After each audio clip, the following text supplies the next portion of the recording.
Hello, McFluffy52 here, back with some more Phyrexia All Be One action, and today we're playing a mono green deck, which I think is super fun because we're playing around Augur of Autumn. Augur of Autumn says you may look at the top card of your library at any time, and you may play lands from the top of your library. And then Coven, as long as you have 3 or more creatures with different powers, you may cast creature spells from the top of your library. So our goal here is to get Augur of Autumn out here, and then be able to play a ton of creatures off of the top of our library with using discounts from Cemetery Prowler as well as Defiler of Vigor. Defiler of Vigor makes the green pips be able to be paid for with 2 life, and then Cemetery Prowler, if we exile a creature from a graveyard, we can pay 1 less generic mana to go ahead and cast these spells off the top of our library, or just cast these spells in general. And then we have a few new additions or cards that we got from Phyrexia All Be One. This is a deck list that is pretty similar to, I believe, and I forget what video it was called, but playing some new cards here. Evolving Adaptive is a really nice creature because with Defiler of Vigor, it's just 2 life to play. And then Armored Scrapgorger, one of the best mana dorks in the format because it can get rid of cards in the graveyard, which is important with all those Traxxas Reanimator decks running around. Cankerbloom, I used to be playing the werewolf that could sacrifice, destroy artifact or enchantment. Well, Cankerbloom is basically an upgraded version of that. It can destroy artifact, enchantment, as well as proliferate, which is relevant when Defiler of Vigor gives all of our creatures counters. So we can just make our board bigger if we want. So that's the additions, the new additions to the deck. Let's go ahead and see how we do on the ladder, and see it. So yeah, see how it goes. There will be a full deck tech at the end of the video. We'll break down each card. So stick around if you're interested in that. And if you enjoy arena videos, consider subscribing. Sorry, I was not ready for Q right there. It took me a little bit longer than usual. But yeah, I've played versions of this deck before, and got to play test this deck a little bit earlier this week, I think it was, and still pretty fun. I don't know how well we'll perform on the ranked ladder because, again, we don't have any protection spells here. We're playing mono green, but when you get to pop off, if they leave like Augur of Autumn on the battlefield while you have like some discounts going and you're able to play creatures off the top of your library, Augur of Autumn and like Defiler of Vigor can just transform whatever you have on the board as a lethal threat. Okay, we're gonna go ahead and keep this hand despite the perhaps impressive number of lands, because Quirion Beastcaller into Kodama is a really nice combo, because Quirion Beastcaller, whenever you cast a creature spell, put a +1 counter on it. Whenever it dies, distribute the +1 counters among any number of target creatures you control, where X is the number of counters on it. Well, Kodama says modified creatures you control have trample. Sorry, the game is bugging out. It does this at like when it's somewhat freshly booted up. But yeah, modified creatures you control have trample. Whenever a modified creature you control deals combat damage to a player, search your library for a basic land card, put it on the battlefield tapped, and shuffle. So this means we can trample over this Blood Tithe Harvester and tutor up a land. We're gonna go ahead and do it. I don't really mind killing this Blood Tithe Harvester and losing our Quirion Beastcaller, because we can just give her Kodama trample here. This might be a bit of a mistake, but we get a land here, which seems pretty good, and then we'll have creatures to exile with Cemetery Prowler, which is important, because playing it out there with nothing to exile can be kind of bad, because now we can exile their Blood Tithe Harvester and get going on some discounts. So yeah, what we can do here is we'll play this out. Go ahead, take away the opponent's Blood Tithe Harvester. This discounts our creatures, so we can go ahead and play Augur of Autumn here. I think that's what we'll do.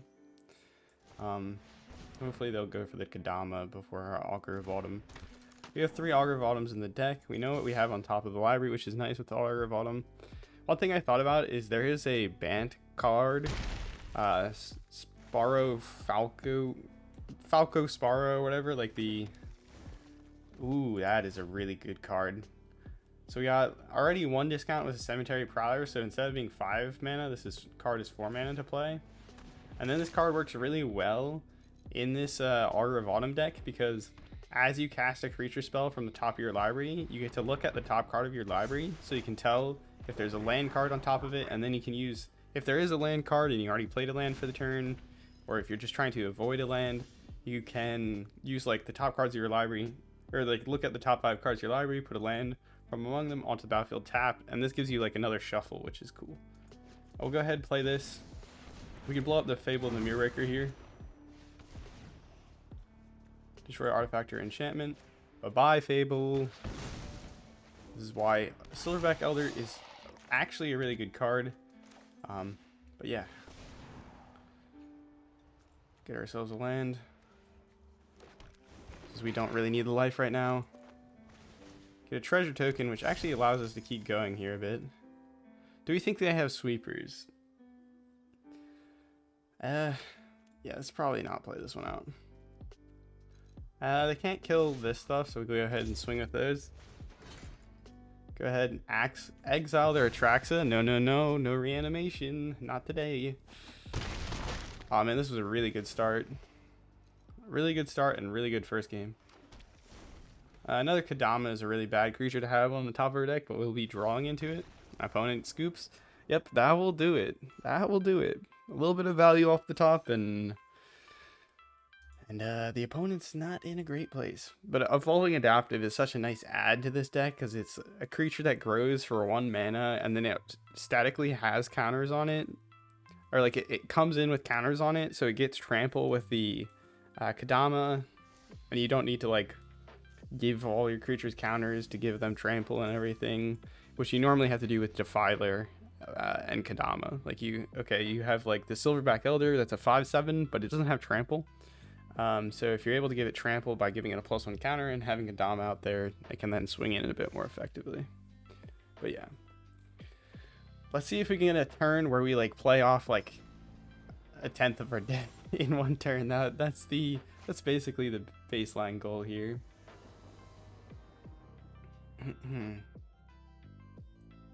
All right, this is an interesting set of cards. Bloated Contaminator. I have one of them in this deck. It's just Cemetery Prowler is so good because it gives discounts, and the deck is pretty filled, jam-packed with cards, so that's why we don't necessarily have a ton of Contaminators here. Let's keep this hand. Let's see how it goes. This hand is slow because we don't have any 2-drops, and we have how many 2-drops in the deck? We have at least 8. I don't know if we have more, but we have at least 8 2-drops. If this dies, we at least can exile it with a Cemetery Prowler. This card is so good for that. I love Cemetery Prowler, particularly in like this deck. It's maybe not like the most amazing card, but opponent on Golgari, which is interesting. They'll be able to attack in through a Cankerbloom, assuming that they play like Glissa here, and Glissa will pump up their Evolving Adaptive. Phyrexian Arena, okay, so they don't get an attack in, which is huge. That's actually really big. We don't have anything to exile with our Cemetery Prowler, so we'll avoid playing that. And I think we'll go ahead and play this Jewel Thief so we can play the Defiler next turn. We could have blew up the, or we could blow up the Phyrexian Arena. So let's go ahead and attack in, and then we can consider blowing up the Phyrexian Arena. And this is a decent deck in the sense that we're not playing an incredibly greedy curve here. Alright, let's go ahead and do this, I think. No extra value.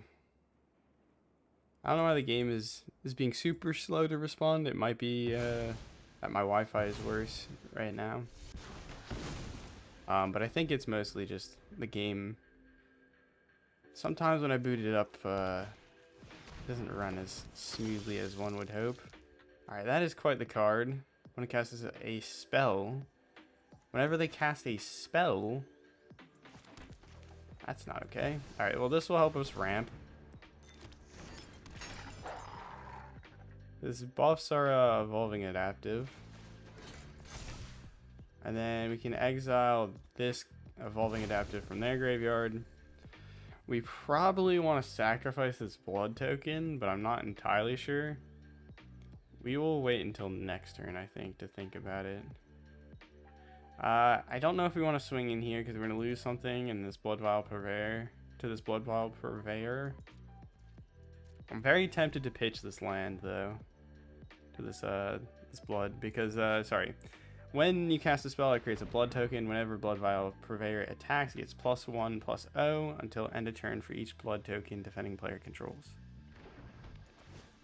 It's a decent card in fight rigging, but it's no Archfiend of the Dross, which is the same mana cost. It's a 6/6 flyer. It doesn't have trample, but how many things are in the air, right? It doesn't really matter. Okay, yep, you get a +1 counter, pass to attackers. Oh wait, I gotta do this, but whatever. We'll do this now. They didn't actually go for it, which is strange. Okay, this is very good for us. So now, our cards cost next to nothing to cast. Like, look at this. 2 life, that's all. We pay this for 2 life. Yep. Everything gets a +1 counter. Pay 2 life for this as well. And the 1 mana, and everything gets a +1 counter. Do we want to attack in? Good game. I mean, yeah, I guess we just swing in with everything. And then next turn we swing in with everything and we win. Especially if the opponent didn't have any removal there. That is why Defiler of Vigor is so good in like a mono green deck. If you're playing purely mono green, definitely recommend Defiler of Vigor as like your kind of end game card.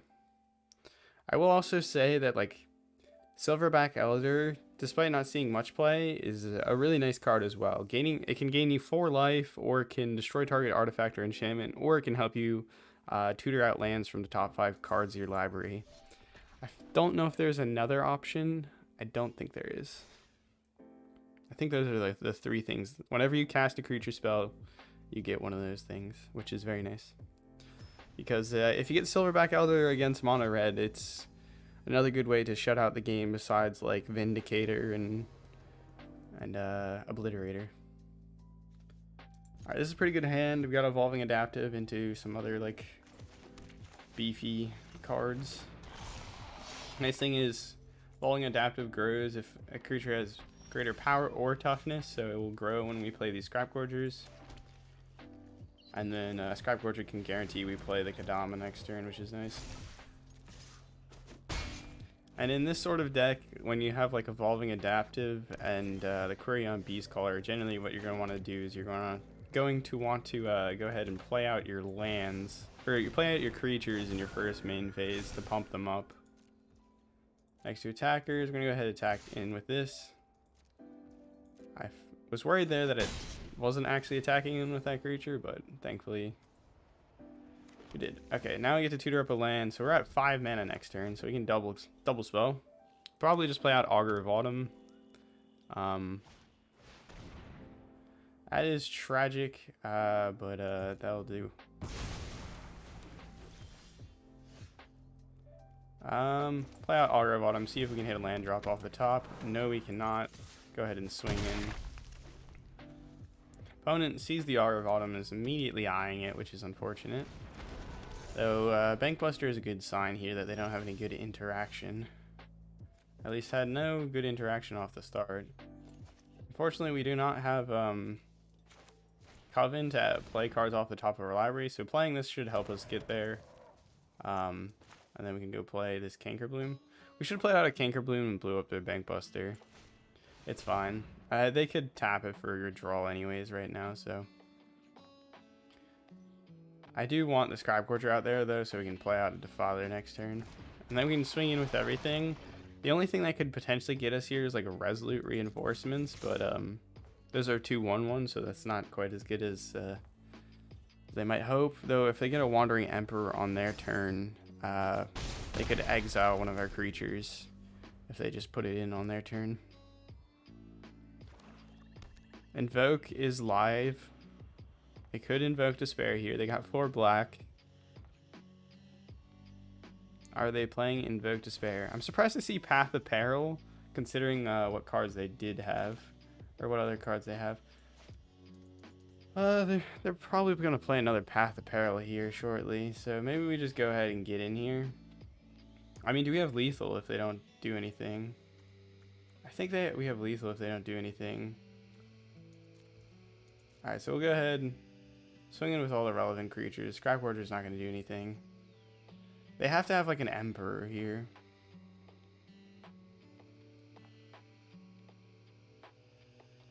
Emperor or instant speed removal, because we're going to do 8 here.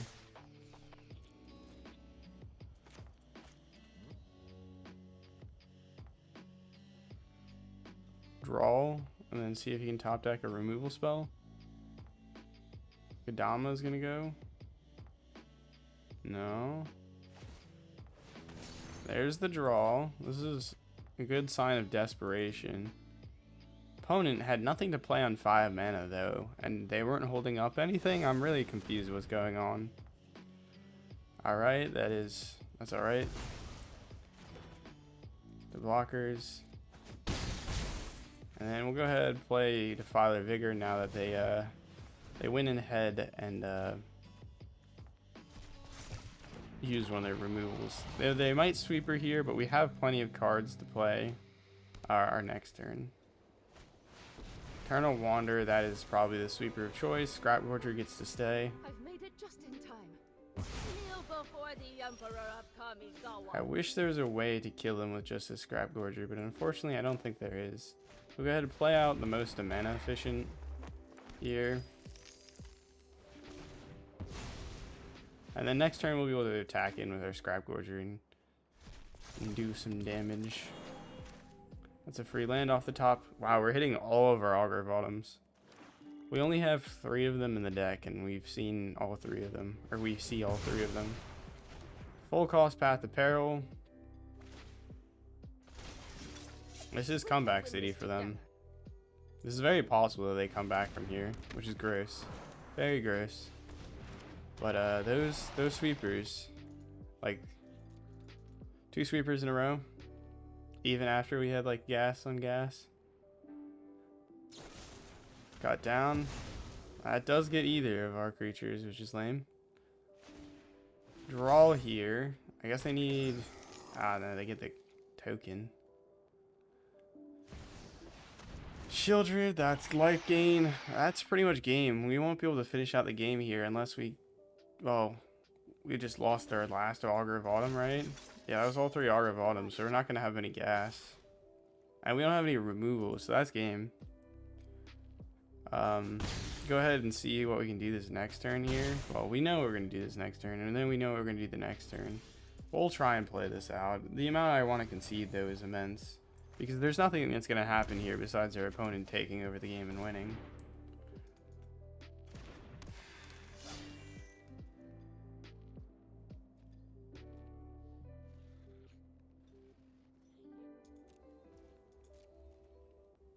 Nah, this is not worth it.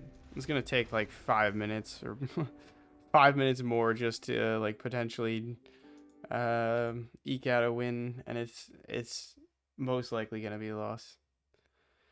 And I don't want to spend that much time when we could play another game that would be much more interesting. We got them down to 2. We have no direct damage spells, though. We're not playing burn or anything like that. So we have to get through their board, which they can just start flooding with their Planeswalker. We have no good Planeswalker removal. We have no good card draw or way to flood the board with multiple creatures. There is no, like, collected company. So we're pretty much down and out at that point.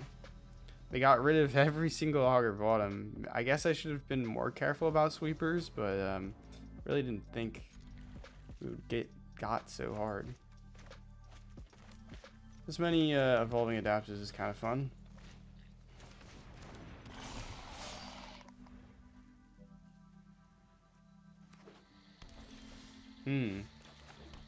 Wonder what our opponent's playing. I feel like it's gonna be Rot Priest, but we might have a good like aggro start here. Yeah, we got triple evolving adaptive, which is not bad, but yep, there's the Rot Priest. It's pretty much the only Simic deck in ranked right now. Go ahead, play this out, and then we can play out our Cemetery Prowler next turn.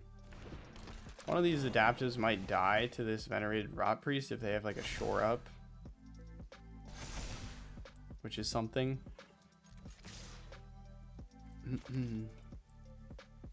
Tyvar Stand or Tamio Safekeeping can give it indestructible, but it's not quite killing and evolving it. Adaptive. Yeah, there you go. Tyvar Stand stops some damage, but not quite. Oh my goodness. I am so sorry. I forgot to plug in my PC. Opponent with the Ivy. So this is pretty much game on their part. Like, that's a pretty good strong draw.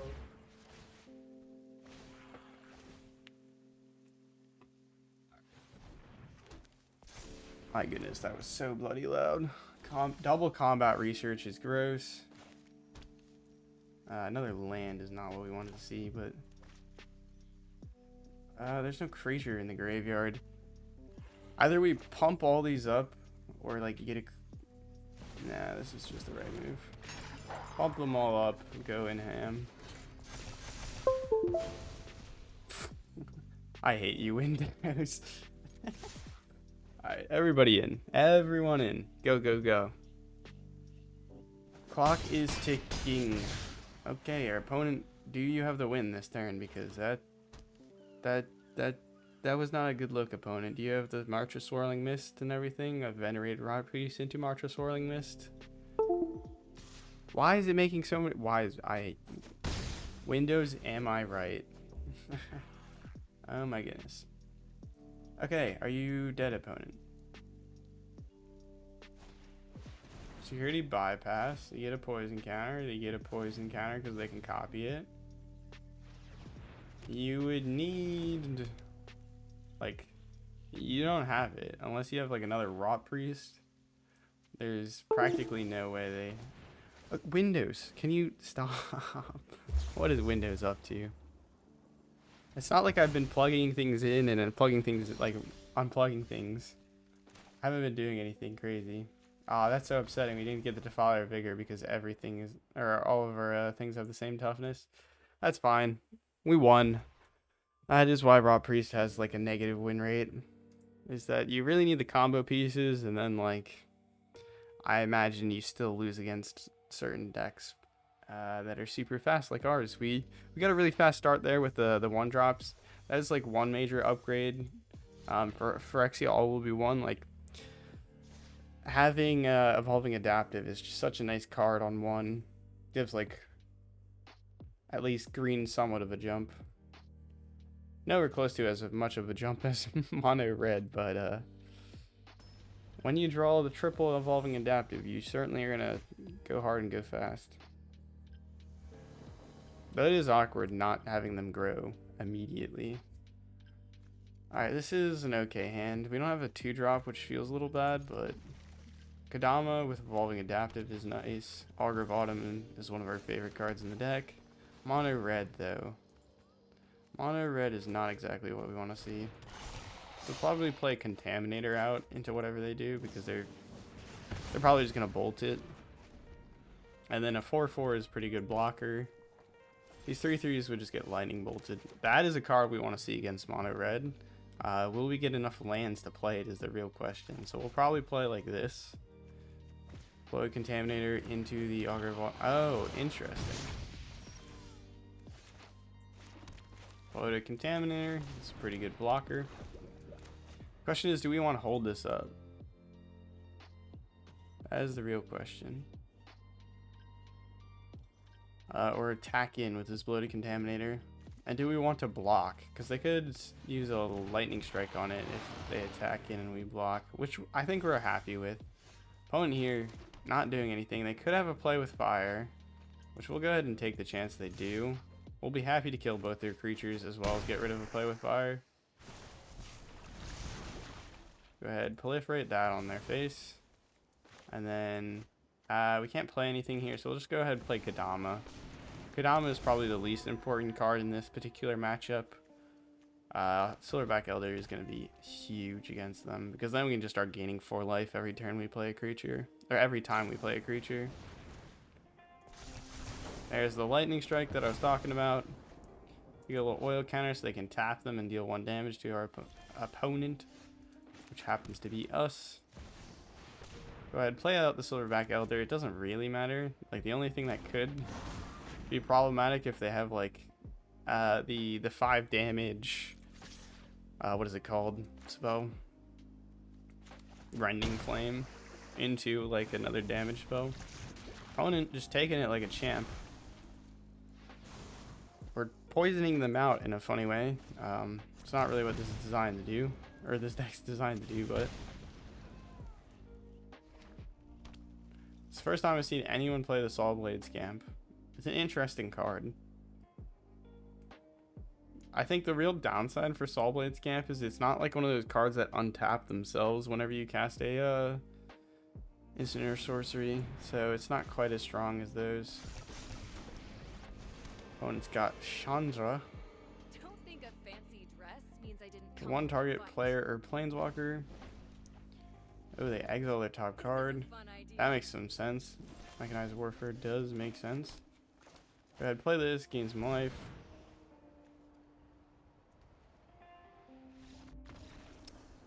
Opponent. Mono red. Who knew it? Mono green has a pretty dang good answer to mono red, and that is Silverback Elder.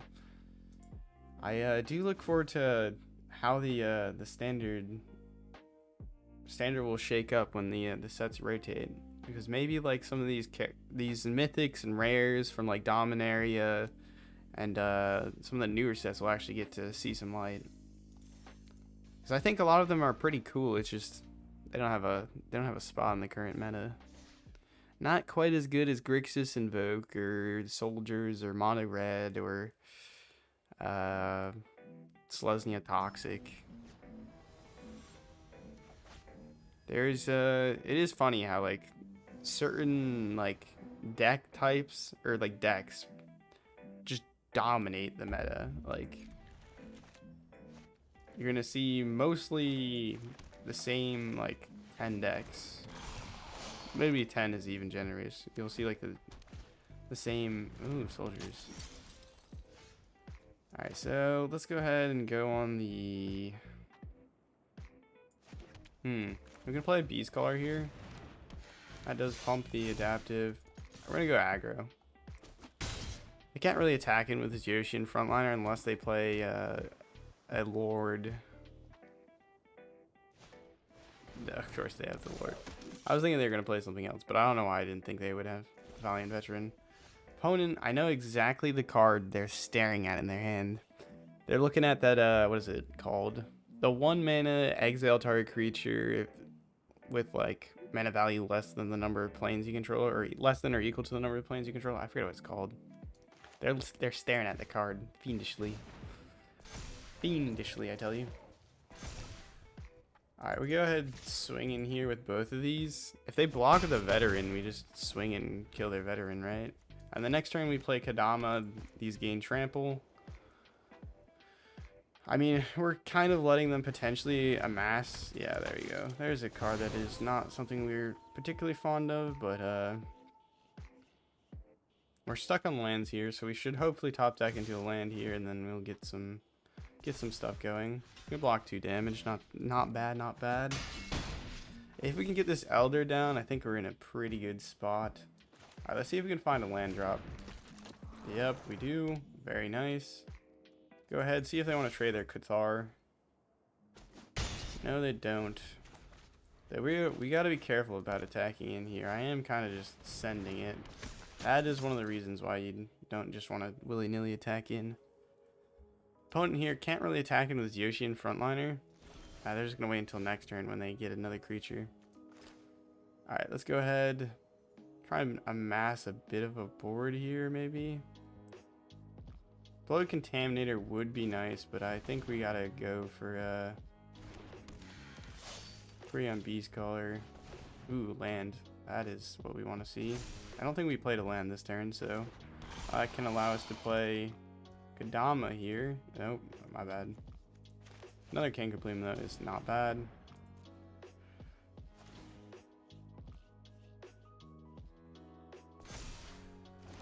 Opponent's gonna send everything flying here, so we might as well just like swing in with everything is my thought. But everything's not much. Alright, we just attack in with the Evolving Adaptive. See if they want to take it. Next turn, we should be able to kill them.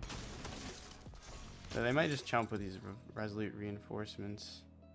But hey, we get rid of one soldier, and that's one less massive flying damage. This card is so dumb. This is so dumb.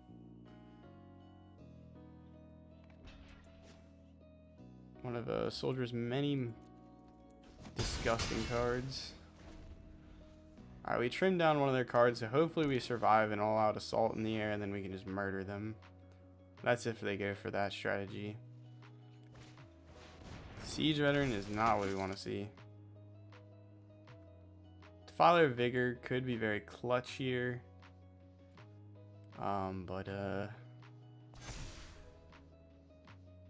We're taking 10, 13. We should be... They didn't attack in, which is a miracle considering we're dead in the air. I'm like 90% sure we're dead in the air because that was total of... does this say other? No, creatures you control get +1/+1 flying. We have no blockers, and they would have done 10 damage here, +3, +3, +3, which is 10 + 9, which is 19. We have 17 health. They missed a win. I like, okay. What is their option though here? What is the best particular set of plays? Kodama seems like a smart move. Defiler of Vigor could potentially pump our team, but we don't have anything to follow it up with. Silverback Elder could start gaining us life, but we don't have anything else to follow it up with. Do we just swing in and see what happens first? Of course, we have like a very short rope time here. Alright, well, I think our best bet here is to go ahead, swing in with what we have.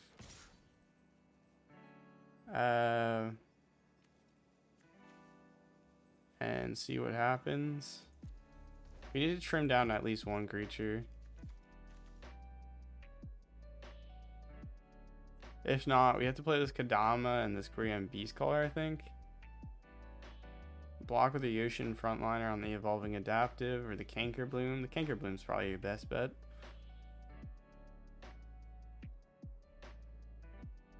I mean, they can block the Cankerbloom with the Brutal Cathar, and then block the Quirion Beastcaller with the Ocean Frontliner, and then block the Evolving Adaptive with the Siege Veteran, and we only kill one of them. I don't think our opponent sees that though.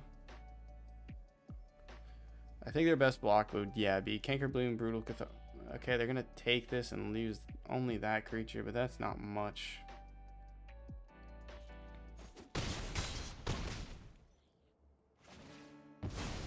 Of course, they get a 1/1 soldier, which is going to do even more damage. It's going to do 3 damage in the air, thanks to a wonderful card that it is. Trying not to lose my mind.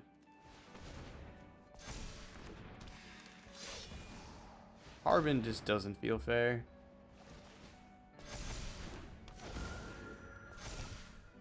Alright, end turn. We're just dead in the air. I don't think it matters, our blocks. Opponent missed lethal last turn, so if they miss lethal again this turn, that'll be funny, but...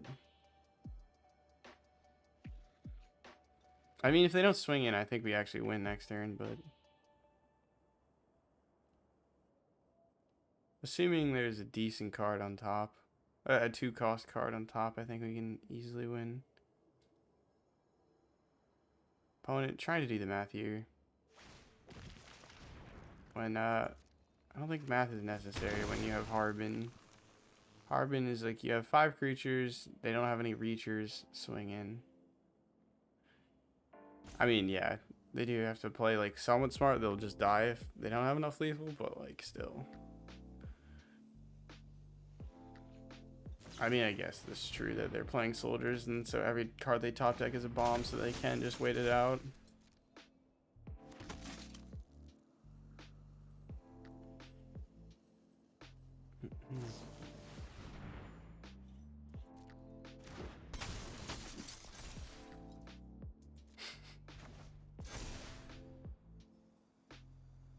Pump the Rule Cathar or the Harbin. The Harbin's probably the best one to pump, really. because then we can't kill the Harbin by blocking it with the Kodama.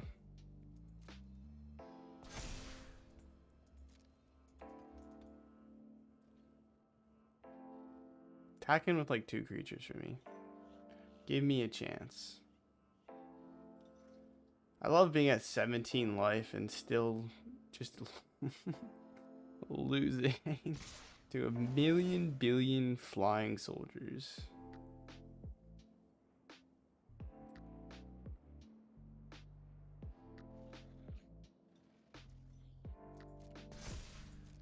Yeah, for the most part, they just need to not stack all their power on one creature and then they win.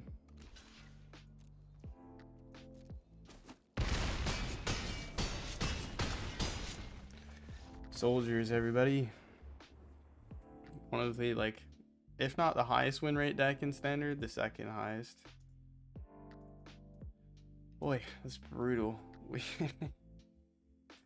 Ah, man. That's terribly upsetting, I'm not gonna lie. We had them down to 4. They gained, like, life or whatever, and then... I think they gained life, right? I'm not losing it. Felt like they gained life. Let's go ahead, play 1 or 2 more. See how we can do. Still haven't gotten quite like the game that I'm hoping for, where we get to play a bunch of creatures off the top of our library, but we need a kind of stable opponent. And often the way the game works is they either get out the gate fast or fall behind. Alright, we got... Ooh, I like Malira, that's cool. Do wonder what they're playing, though, if they're playing Malira. You can probably get in with this Cankerbloom with this Malira. They're probably going to save the Malira for something else. Plus, this Cankerbloom doesn't give us a different power to activate Coven here. We'll play Defiler of Vigor next turn, and then we'll be able to activate Coven when we play Augur of Autumn. Opponent doesn't have any basics, which is a good sign. Yeah, they don't block because they want to keep Malira alive. Okay, they are Abzan, so they might be playing Abzan scam bots. I wonder if this is... No, that's not Abzan scam bots, but it's Abzan legendaries so far. My turn. I go ahead, play Defiler of Vigor. Boom. Boom. Please no removal. They do have black now, so they could potentially have removal here.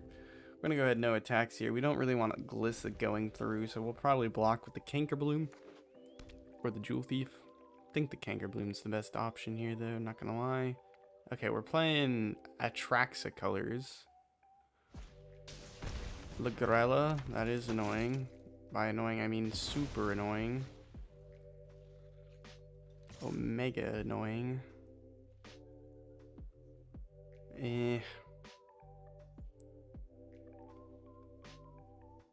How does this work? So if we double block, do they both die?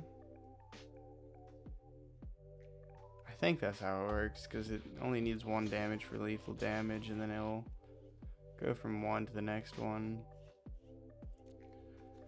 Doing 1 damage and death touching them.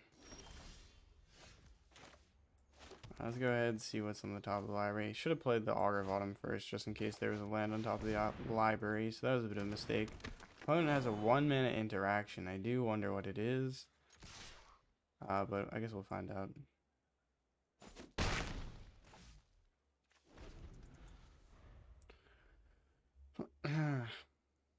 I do wonder. It's either green or black, so it might be protection. That is basically game now, because whenever their creature, like a single one of their creature dies, they get it back. And yeah, there's not much we can do about this. Yeah, they lose 1 life, draw a card. Didn't really want to block there because of how bad the situation was looking, but Glissa does kind of neuter our ability to attack in or block effectively. And since she is a zombie, she gets vigilance thanks to Rada Jarabik. Oy, oy, oy, oy, oy.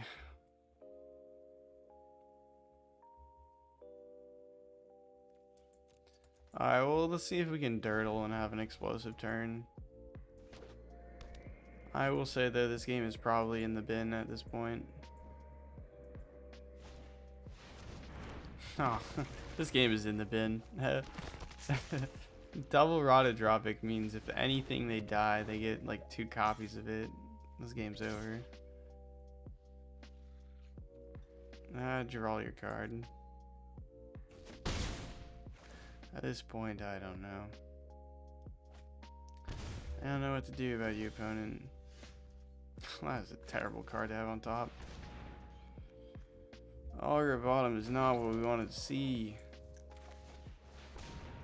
Yeah, that's not a terrible card to have on top. Land, that's not bad. Okay, we're gonna block with this Kodama and get another Kodama.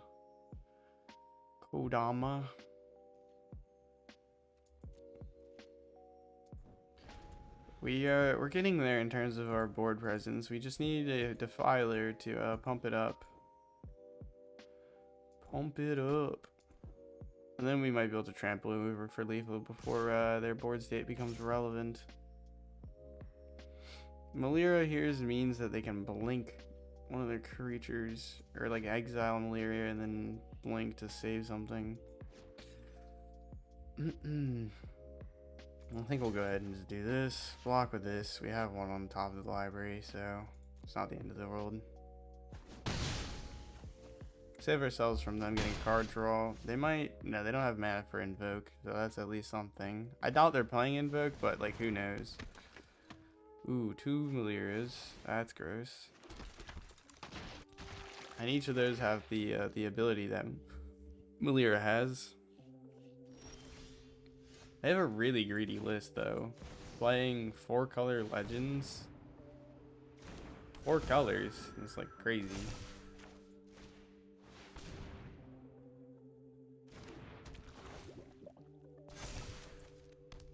Okay, that's a pretty good card. Not exactly what we're looking for. Alright, we'll go ahead and put an end stop on their turn. No attacks. You see what they could do here is they could sweeper the board at this point, and then it'd be a one-sided sweeper because they would get 2 of each of their legends here. There's no reason for them to do that here because, well, Gwenna is your solution. She'll fix your mana. 2 manas of any color combination, so that can help in this hodgepodge of 4 colors. Ooh, do we want to let this through? I don't know about that. I think we just let it through. I don't know. Alright, Jewel Thief, you're taking one for the team. So if they kill this Augur of Autumn, we just go down to 0 Augur of Autumns. Is Bloated Contaminator vital? Jewel Thief is less vital than Bloated, I think. Bloated has a bigger stat bar. My turn. Okay, I think we can go ahead and forward to play this first. This will discount our spells. Also grows the Evolving Adaptive, which is cool. Get rid of the Rotted Dropic. Not like it matters a whole lot. Play this out. I guess we can play this land out first to see what happens. What do we want to do here? Is it better to play the Quirion Beastcaller and then the Silverback Elder, or the Silverback Elder and then Quirion Beastcaller?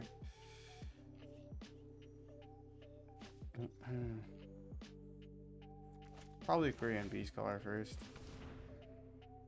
Like, we don't need the Silverback Elder to gain life yet. But we need to find ourselves a Defiler of Vigor here. This only costs us 1 mana thanks to the treasure generation. We can play another one. This costs us only 1 mana thanks to the treasure generation. Costs 1 mana.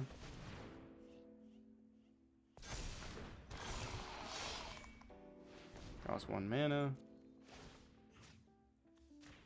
Oh, I didn't mean to. Well, actually, it doesn't matter what I exile.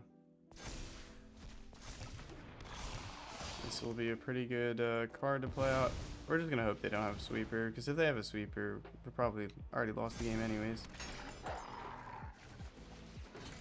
Everything gets big. Get to exile a creature from our graveyard. All of our spells get even cheaper. So now we only have a 3 mana cost Defiler. Alright, one more turn. Next turn we kill. Next turn we kill, like guaranteed. I believe. Oh.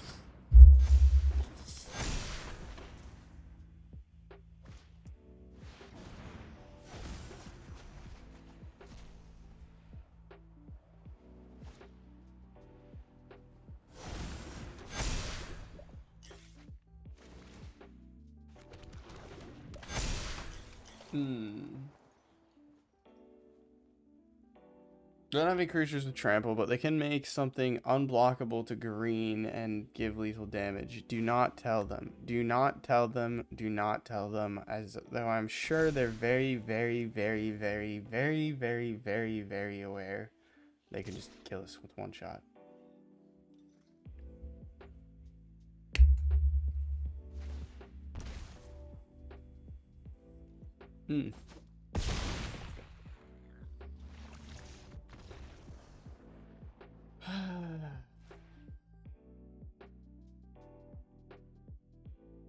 My soul hurts. My soul hurts. Yeah, I was actually thinking of building a Joda deck sometime soon. So that was an interesting deck to see. It was a very cool deck. So props to our opponent there. I will play one more game and then we'll go ahead and wrap it up and go into the deck tech. Man, we were like next turn. Actually, next turn we wouldn't have won because they had every creature was pumped to the freaking moon and back thanks to Joda. But this hand's trash. Nothing to play until turn 3. Nothing to play until turn 3. Nothing to play until turn 3. What the heck was that? What the heck was that? Oh my god, this feels like crap. Like, what the heck?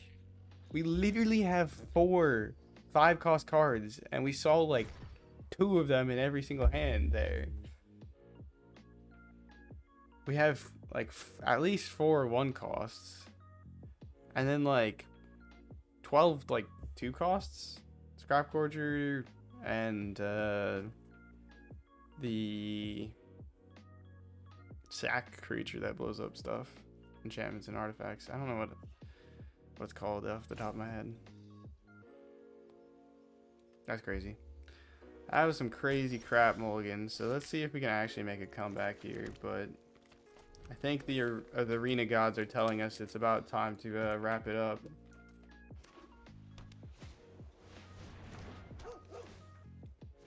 Please don't be Monolite. Monolite just gonna outvalue like crazy.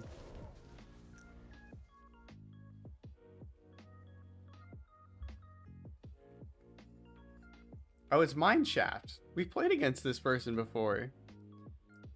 We've played against this. I do recognize the lands. We've played against this person like the last like 2 videos. Oh no, please don't be this deck. Oh gosh, is this the Hollow Haunting deck? My nightmares are.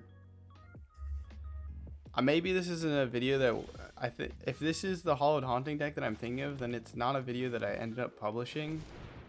It was the original Phyrexian Vindicator video that or like the original Painful Sweepers video I filmed that turned out to be too long, and I just ended up shooting it again. But we had like a 15-minute game where I tried to win against freaking mono white enchantment token nonsense, but like you're never gonna outgas them with this Takacia's Welcome if they have ways to keep putting tokens into play each turn, because then they're gonna draw 2 cards each turn. That was the real problem. Alright, let's go ahead. Go ahead and play out this. It doesn't really make too much of a difference. If you have an Emperor, you can take my Augur of Autumn. That's all I say. Opponent doesn't block with each of the creatures. Vanquish the hordes. Okay, yeah, this is the deck. This deck is a nightmare. It's a nightmare, I say. Because it's nothing.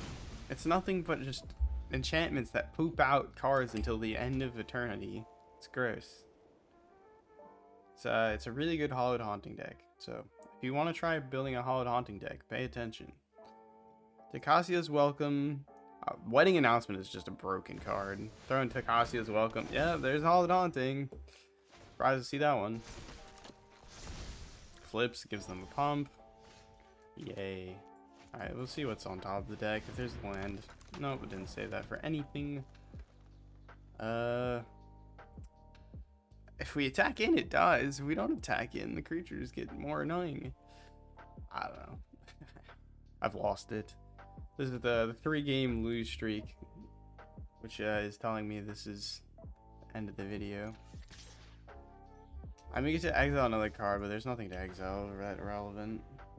There's no reason to attack in. We just lose our Prowler because they're just going to double block if they have any sort of sense to them.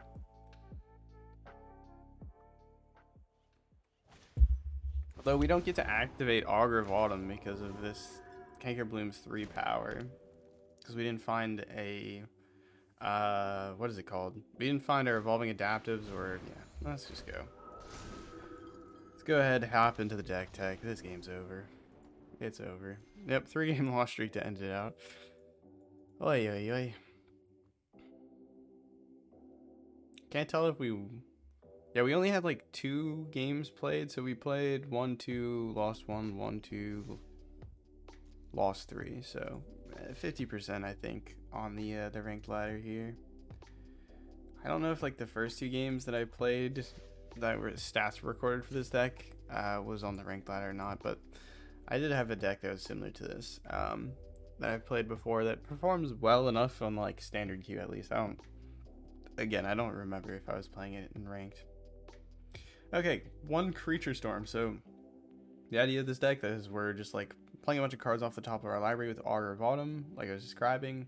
We don't have, I would say this curve's not too crazy aggressive. Yeah, we have, okay, we have, I was losing it there. We do have 12 2-drops that we just didn't find any of them in our like hand for that like last game. We have 4 1-drops. Maybe you say you like one thing you could probably do is like throw in Tanya Safekeeping if you wanted to like I don't know. Anyways, I'm not going to talk about what you could do to improve this deck because this deck is designed to do one thing, and that is try and play off the top of your library. Admittedly, the Cankerblooms did make we were having a little bit of toughness activating Coven there a bit. So maybe you try and like swap around creatures a bit to get your powers slightly more diverse. I feel like we do have a pretty diverse set of powers here. Like Evolving Adaptive is probably going to be like 1 or 2. This is a 0, this is a 3, this is a 2, this is a 4, this is a 3, 3, 2, 3, 6, 5. Like, I feel like we have reasonably diverse set of creature powers to activate Coven, but like with these Quirion Beastcallers and Evolving Adaptive, it can be a bit wonky because they grow, and then you can like go from having Coven activated to not having Coven activated because they gain power. That's besides the point. Hopping into the deck, we have 4 Evolving Adaptives, just one of the best 1-drops in green. We have 4 Armored Scrapgorgers to help us keep ramping. And then it's good for exiling graveyards, and then it eventually gets pumped. It's also 0 power, so it's nice for the Coven. It's good blocker early. Cankerbloom, this is our artifact enchantment removal, which is kind of important. Yeah, we didn't draw into any Cankerblooms against that Hallowed Haunting deck either, which would have been nice. Quirion Beastcaller, one of the nicest 2-drops for like any aggro deck that includes green. It just gets bigger, and then when it dies it can spread that out, which is nice. So if your opponent's like, oh, this 6/6 is being annoying, and then they kill it, and then you get to put 4 counters on your next like creature that you want to start trying to punish the opponent with. So if you can put it on Bloated Contaminator, it's really cool because Bloated Contaminator attacks in with trample, and they can proliferate the counters on it and stuff. But yeah, Quirion Beastcaller, really good card. Bloated Contaminator, I also like this card. Didn't really have a ton of room in this deck. We're playing Jewel Thief because when it comes to playing, or we're playing more Jewel Thief than like Bloated Contaminators, just because when it comes to playing off the top of your library, Jewel Thief is kind of like the king in the sense that it's already basically like a 2 cost in a way, and then when we get to discount it down to like 1 mana, it's mana neutral. Like if we have 1 Defiler of Vigor, 1 Cemetery Prowler, this comes down for like 1 mana, 2 life, and it generates a treasure token, so it's like you don't even really end up paying the mana. So that's the why we're playing Jewel Thief. Jewel Thief is also just such a nice card. It can help you jump up to that Defiler of Mana or Defiler of Vigor and Silverback Elder mana, which can be really nice. Vigilant Trample, also very, very nice. Hopping into Kodama, we have 3 of them here to help us give all of our creatures trample when we pump them up with Defiler of Vigor, because it says whenever you cast a green permanent spell, put +1/+1 counter on each creature you control. So that's basically what this is. It modified creatures you have trample, and then if we get like a really nice curve, is we have Evolving Adaptive into Quirion Beastcaller into Kodama. So this is a 3/3, this is a 3/3. They both have trample because they have counters on them. And then you can swing in with both of these, and if they both connect, it says whenever a modified creature you control deals combat damage to a player, search your library for a basic land, put it onto the battlefield tapped, and then shuffle. So that way you can end up getting your just tutoring up 2 lands, which is really nice. So that's like a really killer curve that you can have. Augur of Autumn, basically one of the most important cards in the deck in terms of playing off the top of your library. Can help you find those land drops. So you have to be conscious of like, okay, do I drop a land and then play Augur of Autumn? Generally, you don't want to do that because there might be a land on top of the library, and so that's just one thing to think about. Play your Augur of Autumn and then try and see if there's a land on top of your library if you're going to be playing Augur of Autumn that turn. And then you have to be slightly cognizant of, are you activating Coven? How can you activate Coven? Because that's what allows you to play creatures off the top of your library. And that's why our deck is all creatures. We're not playing any sorceries or anything like that, just because they could potentially interrupt the playing off the top of the library. And then we can fix the whole land situation with Silverback Elder. Anyways, so Cemetery Prowler, really big fan of this card in green in general. Discounts, exiling stuff from the graveyard. And it's a 3/4 with Vigilance, so it's got pretty decent stats for 3. So yeah. And then every time you attack in, you can start exiling different spells. So like if you have a more diverse deck than this, instead of just creatures, this card can like give you a discount on your instants, on your creatures, on your sorceries, on your enchantments. If you exile, especially if you like exile, let's say a Spirited Companion, for instance, that's both it's both a enchantment and a creature, so you get a discount, 1 mana discount on each of those. Important to note, if you exile more than 1 creature with Cemetery Prowler, you don't get more of a discount. You just get 1 mana discount for 1 Cemetery Prowler. So that's important to note, but still, really nice card. 3/4 Vigilance, some graveyard removal. Sort of like Armored Scrapgorger in the sense that you can use these 2 to like eat up mono blue. Or the Haughty Djinn mono blue, because they don't get a lot of spells in their graveyard if they don't have a good way to fill them. Defiler of Vigor, love this card. We're only playing 2 because we don't have a lot of green pips in our deck, so like we don't need necessarily a ton of them. Yeah, they're a nice finisher, but they're also a 5-drop, and they don't end up discounting our creatures a whole ton because, okay, this has 1 green pip, this was 1 green pip, this is 1 green pip, this is 1 green pip, this is 1 green pip, this has 1 green pip. So all these cards, if we play 2 Defiler Vigors, we're not really getting that much extra value out of them. Like when there's 2 on the board, besides like, you know, okay, we get more +1 counters, but if we just play another creature, we get more +1 counters as well. So we want to try and have pretty low cost creatures, because then we can play as many creatures off the top of our library in a single turn as possible, which is nice. Which is super nice with Defiler Vigor, because then you play a bunch of creatures off the top of the library, all of your creatures get pumped up like +3/+3 token, or +3/+3 like +1 counters or whatever. Then they can just go ahead and swing in for lethal while all of your other creatures have Summoning Sickness. And then lastly, with Silverback Elder, when you cast a creature spell, you get one of these nice rewards. Destroying target enchantment or artifact can be really brutal. Like if we top deck this into that Hollow Haunting deck and started getting it going, that would have been amazing. And then look at the top 5 cards of your library. You may put a land card from among them onto the battlefield tap. Put the rest of them on the bottom of your library in a random order. This is really nice. As I was saying, when you go to cast a creature spell off of the top of your library, and you have Augur of Autumn there, you can see the creature, you can see your top of the library in that moment. And so you can see, okay, do I have a land on the top of my library? Yes. I can choose the second ability and go ahead and remove that land from my top of the library to try and keep the combo going. And then lastly, gain 4 life, really good against mono red. We saw it there. Our opponent basically conceded nearly as soon as they saw the Silverback Elder. So yeah. And then we just have 24 lands to help us go ahead and play our things. We're not playing any like non-basic forests or like crystal grottos, even though we're a monocolor deck. I don't think this is too bad of a problem because we got a lot of green pips that we're going to be trying to use, especially if we're like comboing off the top of our library, or if we're like playing a bunch of creatures off the top of our library. Usually what we're paying for in those situations is the green mana symbol, or it can be often the green mana symbol, which is going to somewhat limit us. So if we have like these colorless sources, it's potentially a problem. I think that's usually the case, that we're paying green mana, but just don't really want to run into that issue, and so in this case we're not playing that. Sorry I conceded early in some of those matches. I'm pretty tired today, and I didn't think we were really going to win them, so I just wanted to see what we could do in the other matches.